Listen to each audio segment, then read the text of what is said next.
If I could have everybody's attention, I'm gonna open us up in prayer, and then we'll get started. All right, here we go. Lord, thank you for this day, God. Thank you for this opportunity to have a place to come together, God, as your people. Lord, to just talk about you, talk about the plans that you have for our athletic department and all our teams and families this fall. God, thank you for CAK and a place where we can come and we can do that. Pray that you would be with us today. Thank you for each and every one of the lives of the kids who will be playing sports this fall at CAK, God. I pray that you would be with them, you would touch them, they would know you have great plans for their life, and this would just be an amazing fall, and we would glorify you and be uncommon in what we're doing. In your name I pray, amen. All right, guys, my name, if I don't know you, I'd love to have a chance to meet you afterwards, but my name is Chad Speck. I am our athletic director and our head football coach, here at CAK.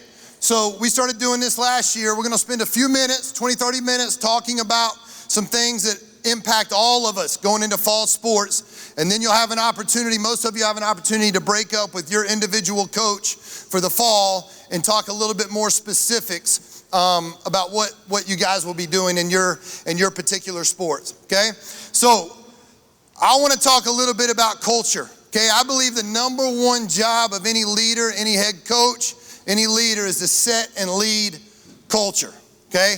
I'm a big believer in eat strategy for lunch, okay? There's a lot you can accomplish when you get culture right. The opposite is true as well, okay? It's really hard to accomplish much when you get culture wrong, okay? So what is it? It's a buzzword. Everybody likes to talk about it. What is it? I define it as what you create or what you allow. It's what you create or what you allow. It's a set of behaviors and beliefs, okay, that everybody in an organization has to be working towards if we're gonna be the best that we can possibly be, okay? You gotta be intentional when you're building culture, okay? Culture is not a static thing, it's a dynamic thing. It changes daily. You're either getting better or you're getting worse every day, okay? And it's not experienced by a PowerPoint or a speech or a sign on a wall. At the end of the day, it's experienced by how we all interact and live and treat each other, okay? So we're gonna talk about why that's so important in terms of being who God has called us to be in our athletic department. Some of you have heard me talk before. Some of this will be review. Some of you'll hear this for the very first time. But what I know is you've never heard it as many times as I've said it, I promise you. And I'm gonna continue to communicate this over and over and over and over. Because at the end of the day, this is who God has called us to be as a school and an athletic department. So I like to talk about a promise in Scripture in Genesis. Anybody ever heard the story of the Tower of Babel? Okay, most of us have, right, if you've read Scripture, okay? As you know, the people get together, okay, they begin to build a tower, all right, and in Genesis it says right now that they were one people, okay? The whole world had one common language. Say one language. There you go, boys, all right? Say one language, one common speech, okay?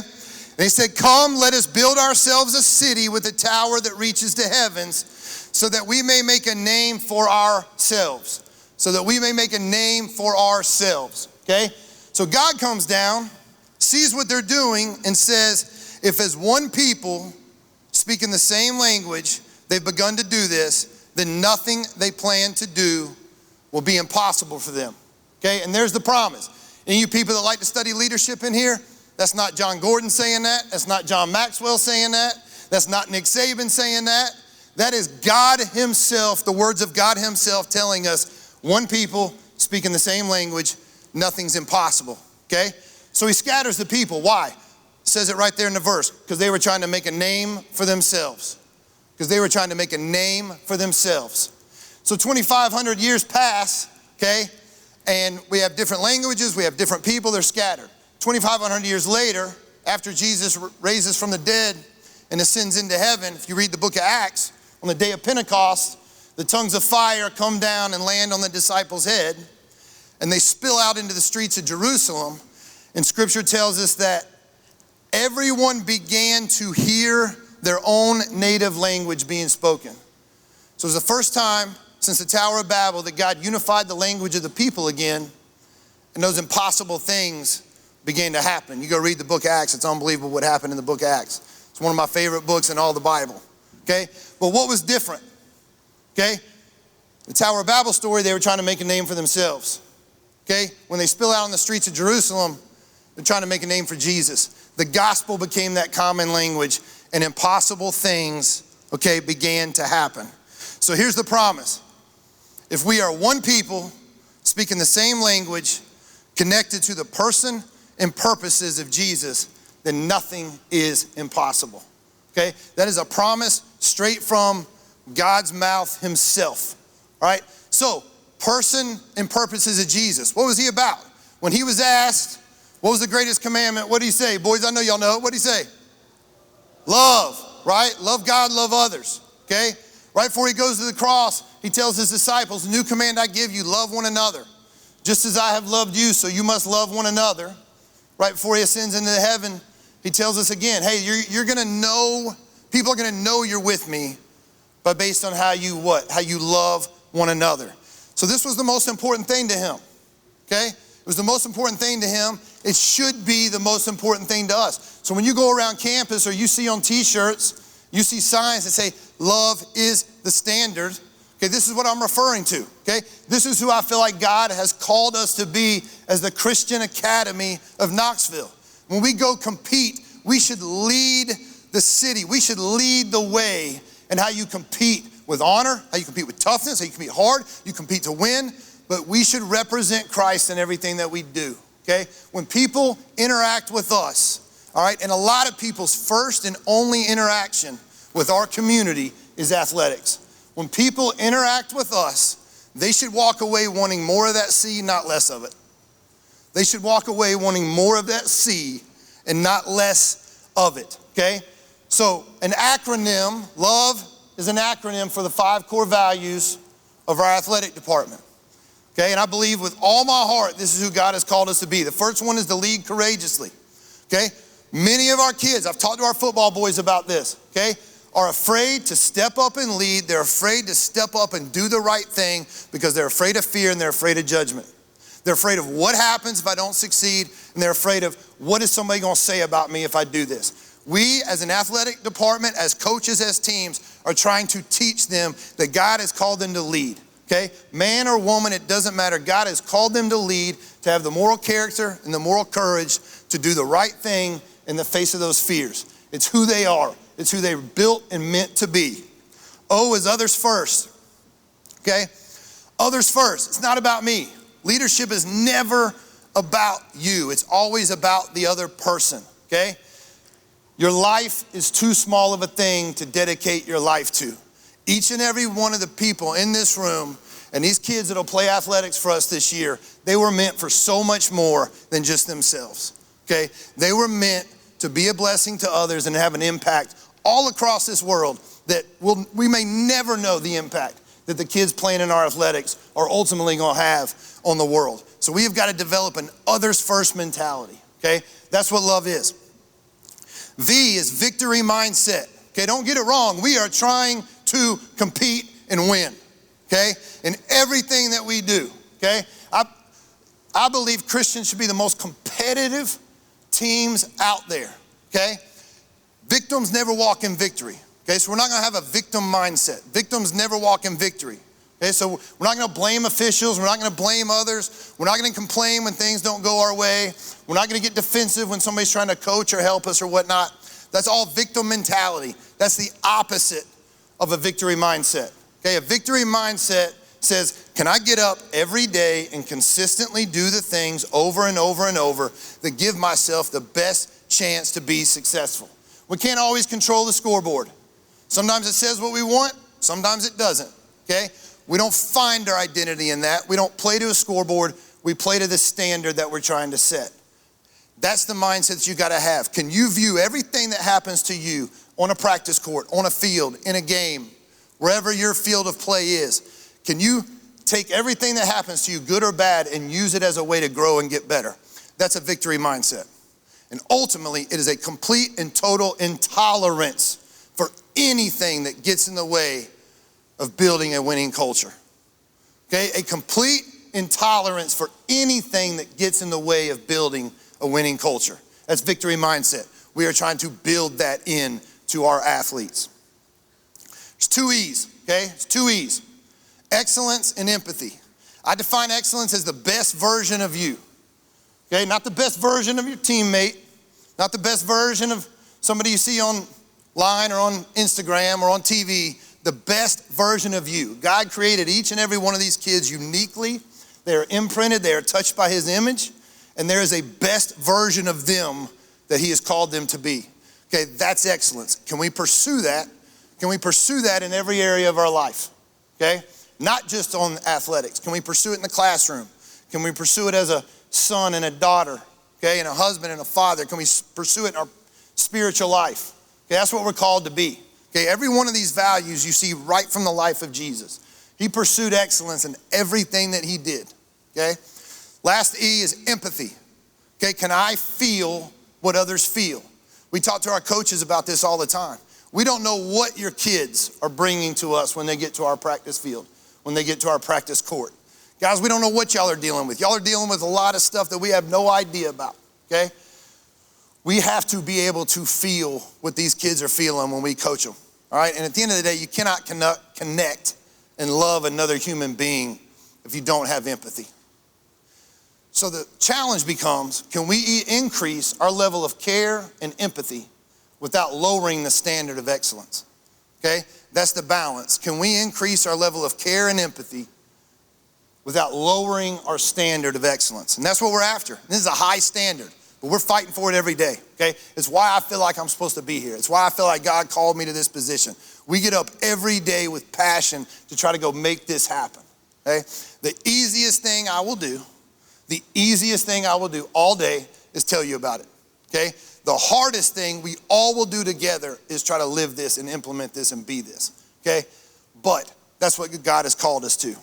So the mission of CAK Athletics exists. We exist to reach the students through sports and teach them how to be young men and women who love others the way we just talked about, okay? That's what we're trying to do here. At the end of the day, every coach in this room, okay? When our time at CAK is done and our time on earth is done and we get to heaven, I can promise you none of us are going to be asked how many games we won, okay?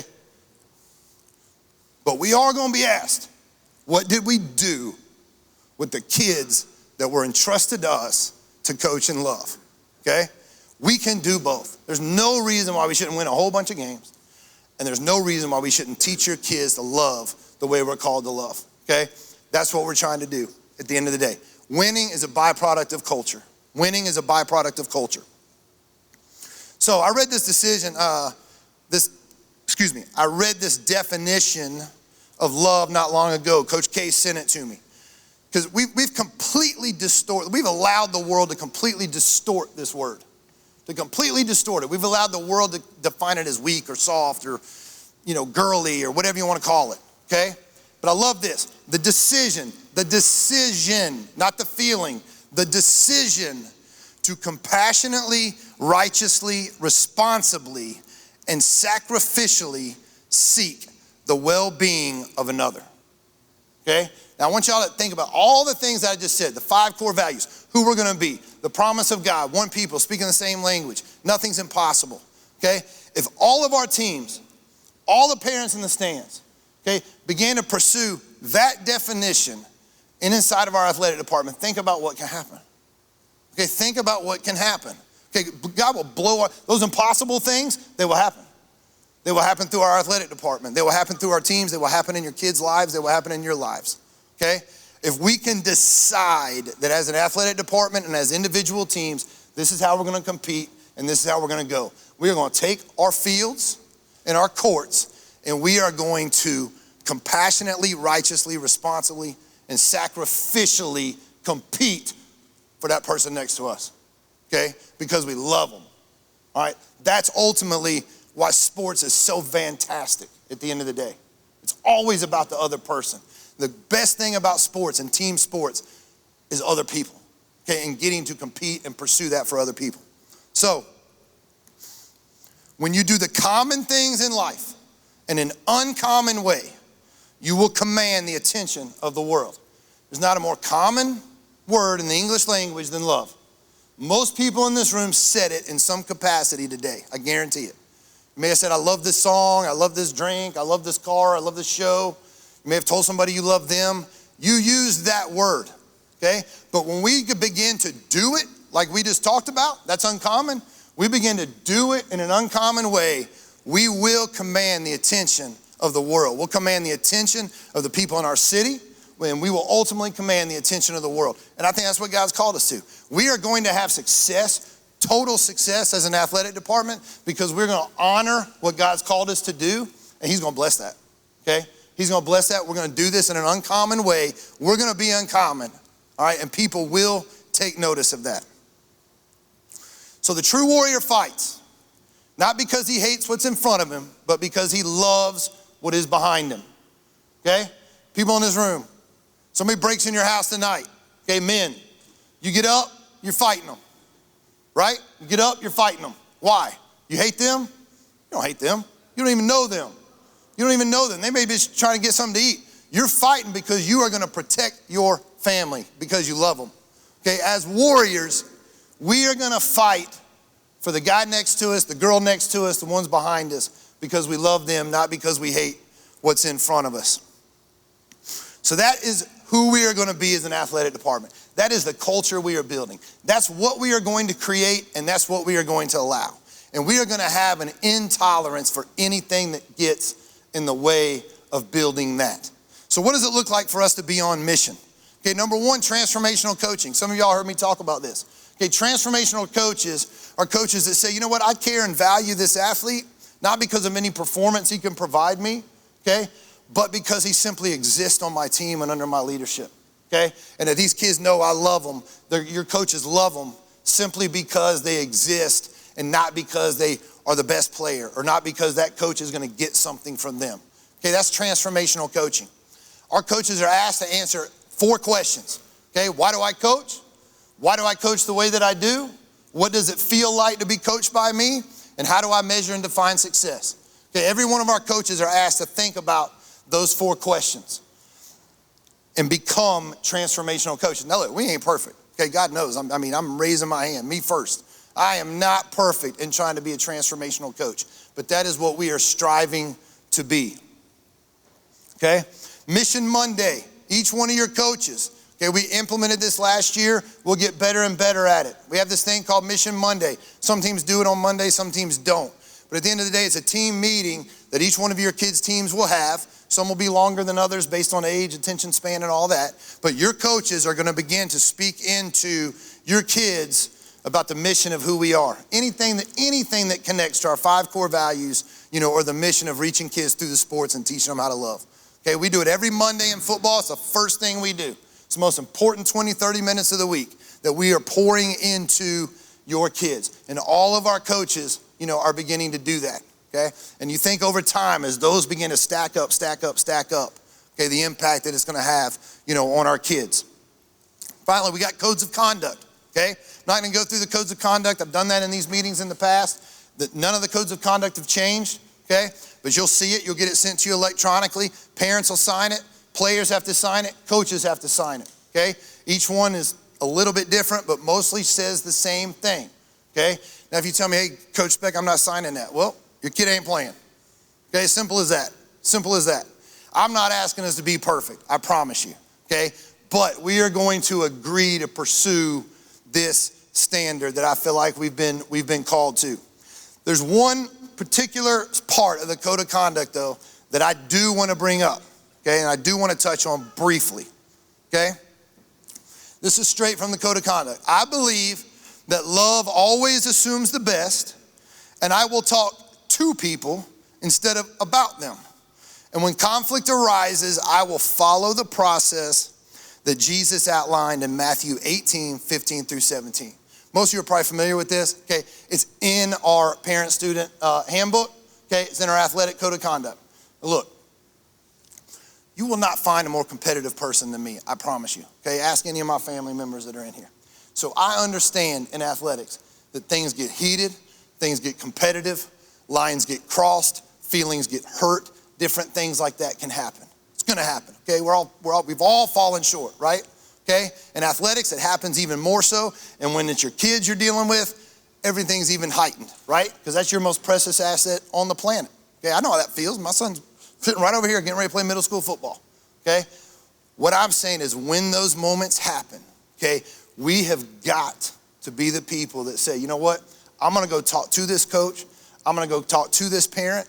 I'm gonna go talk, to this player if it's a player-player deal, instead of talking about them to other people, okay? That's what we've agreed to do. And I've had many conversations with many of you in this room probably, over this thing, this kind of issue where we come, we sit down, we meet, and at the end of the day, we may agree, we may not agree, but God is honored in it, and you can feel a certain spirit that arrives when you decide to do it the way he asked us to do it, okay? So I wanted to specifically mention that. Let's lead the way in this. Well, y'all, we can do this. It's uncomfortable, yes, but we can step into the uncomfortability and we can have hard conversations with people because we're all on the same team, okay? We're all on the same team. We're all brothers and sisters in Christ. We're all trying to do the same thing, all right? So let's make sure, and we will be held accountable to that, okay? We will be held accountable to that. So you'll be looking for those codes of conduct. You'll see them, and we need to get those signed. Anybody has any questions about them, I'm happy to talk to you. So that's culture-wise, that's code of conduct, that's how we're gonna be on mission, that's what we're doing in CAK Athletics. Now, just a few more things that you need to know before we break out. Okay, there's some policies that I wanna draw your attention to. Number one is dress code, okay? We have a dress code at CAK. Did y'all know that? All right, we have a dress code at CAK. Okay, you may have seen Mr. Fulfer's email at the end of the year. Okay, over time, for whatever reasons, doesn't really matter. That dress code has sometimes been enforced, sometimes it hasn't. It is going to be enforced this year. Okay, what I would like us to do is, as the athletic department, we represent about 80% of the school. Let's lead the way. Let's lead the way and make sure our kids are showing up in dress code. Okay, boys, let's lead the way and make sure you're showing up in dress code and do the right thing, okay, and make this something that is not difficult when we get going back to school. So I just wanted to plug the dress code because you need to know it. Because if your kid shows up not wearing the dress code, all right, they're gonna be asked to leave, or you're gonna be called and you're gonna have to bring them up a new pair of shorts or a shirt or something, okay? But we're gonna do that because we've all agreed to a dress code in our parent-teacher, parent-student handbook, okay? We've all agreed to it. I just want everybody to know athletics is gonna lead the way in that, okay? Academic eligibility. We had a few situations last year at the end of the year where I nearly had to pull a few kids off their competitive teams because they were getting ready to be academically ineligible, okay? That's another thing that, and I'll send out, you can look at it in the handbook, but I will send out definitive policy on what that looks like in the near future. But understand, okay, if we're gonna pursue excellence in everything that we do, you're not gonna play basketball on this court if you're failing a class, okay? I am not serving their hearts if I allow them to play when they're failing, okay? We are gonna serve their hearts and not their talent. That's a Dabo Sweeney phrase, I love it. We're gonna serve their hearts and not their talent. So parents, familiarize yourself with that policy, okay? Because that is something that we are going to make sure we are holding people accountable to. Multi-sport overlap policy. Now, I love multi-sport athletes. I mean, I love you. If you're in here and you play more than one sport, I mean, I love it so much, I can't tell you how much I love it, okay? But there has to be some priorities. So fall sports, that sport is the sport of priority until the next one starts. Sometimes we have some overlap in practice times when the winter sports start. Winter sports, sometimes they have some overlap at the end of their season before the spring sports start, okay? And I want everyone to understand that the official policy of CAK Athletics is the sport of season takes priority. Now, our coaches will hear me talk all the time about, hey, I want y'all to work with each other, okay? I want y'all to make sure, we have some kids that want to play basketball at the end of the year on football. I'm talking with Coach Johnson. We're figuring it out. Hey, I can let them come that day, but hey, here's our schedule. We got to make sure it works. Coaches are going to do everything they can to accommodate that. But when push comes to shove, the sport of season takes priority. Your kids will not be allowed to quit and go join another sport. If they decide they're going to stop at the end of a season, they don't get to join the other sport until that current season ends, okay? That's the only way that we can do it. But we will celebrate are multi-sport athletes. But I just wanted to make sure that was clear. We had a few questions last year on that. Grade level policies, okay? 5th grade and 8th grade. 5th graders are ineligible for middle school sports. 8th graders are ineligible for high school sports unless there's an exception, okay? 5th grade exceptions will be if we need more bodies to actually field a JV team, okay? I'm a big believer in middle school sports should be for middle school kids, okay? It's a great time to develop, to play with your friends, to learn, etc.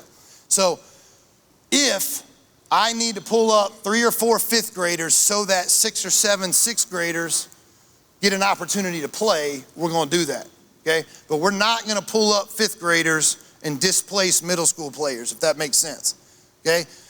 Nobody's been through puberty yet. We have no idea what these kids are gonna be when it comes to, competitive sports in the future. Puberty is the great separator in athletics, all right? Middle school sports is designed for middle school kids. And so if anybody has any questions on that, you can ask me afterwards. 8th grade, similar. 8th graders aren't coming up to varsity, high school, unless you can start or dang near close to it, okay? And it's a case-by-case basis. We'll evaluate each one, talk to parents, and we'll try to make the decision that's in the best interest of the kids, okay? But I just wanted to cover those real quick. Last thing, sports physicals, okay? Fall sports. Official day of practice, July 22nd, which is Monday. If I don't have your sports physical uploaded to August schools, okay, by Monday, this coming Monday, July 22nd, your child will not be allowed to participate until we receive that, okay? We're uploading it to August schools this year, okay? If you don't know how to do that, reach out to me, reach out to your principal, but you should be able to log into your August schools account and upload your physical. If you've already done it, or if you were at sports physical tonight, you're good, we've got those. If you've turned them in to me or a trainer, we've got those. But the procedure that we want people to follow moving forward is upload it to August schools. Okay, few announcements and we're out. Warrior Athletic Club, okay? I need every sport parent to be a member of Warrior Athletic Club, okay? I need every sport parent to be a member of Warrior Athletic Club. The Warrior Athletic Club is our athletic booster club, and guys, they provide additional financial resources for us to do so much. If you wanna know what they provide, come find me, come find somebody who's involved in it. Thousands and thousands of dollars were spent on multiple sports this year to help get us things we needed because of Warrior Athletic Club, okay? 2 things, if you wanna join, there's a QR code on your right that you can scan and boom, you can join it right there, okay? The QR code on your left is to sign up for our Warrior Athletic Club Day of Service on July 27th, which is Saturday, okay? It's a great day. We get together for 2 hours, do all kinds of service projects to get our facilities ready for fall sports, and then we go eat a free lunch.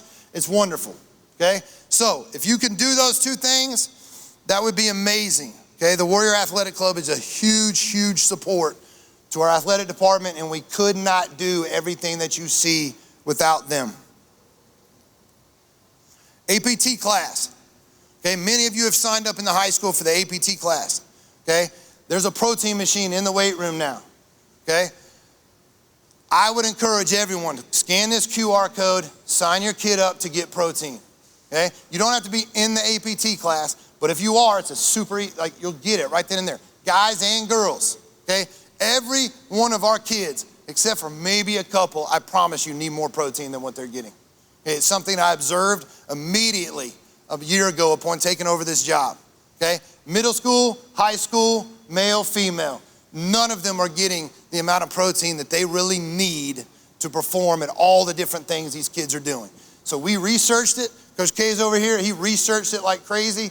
We found one of the best products in the country. It's called Critical Reload. If you want more information about it, I'll be happy to get it to you. Okay, it's cheaper than Muscle Milk, it's cheaper than Fairlife, and it's a better product. You don't have to go to Sam's and get it. They just walk in the weight room, they get their cup right under the smoothie machine, down it, and they're good, okay?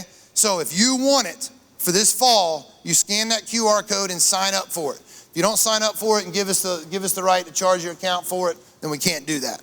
If you got any questions on that, let me know.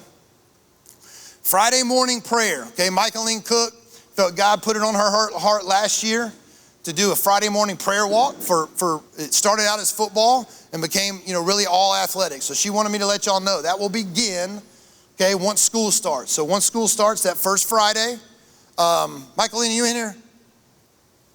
What time? 8 to 9, okay, 8 to 9 o'clock. There's a lot of people that walk the track and just pray for our athletics, pray for our school, whatever. It's an amazing thing, it's awesome. So thank you for organizing that.